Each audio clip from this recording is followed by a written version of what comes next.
Have you ever wondered how dragon fruit grows? This vibrant fruit comes from something unexpected. Let's take a closer look. It all begins with tiny seeds planted in the soil. With time, they start to sprout. A new life begins. The plant grows into a cactus. Long green stems begin to rise and spread.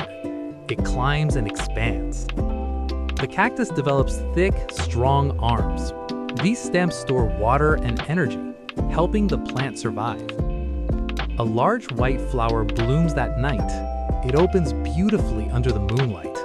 This is where the fruit begins. After the flower fades, a small fruit appears. It slowly starts to grow.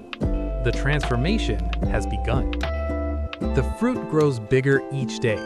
Its outer skin begins to change. Color slowly develops. It turns into a bright pink fruit, soft inside, filled with tiny seeds, now fully ripened.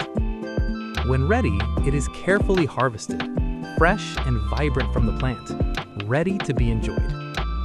From a cactus to a beautiful fruit, nature creates something truly unique and fascinating.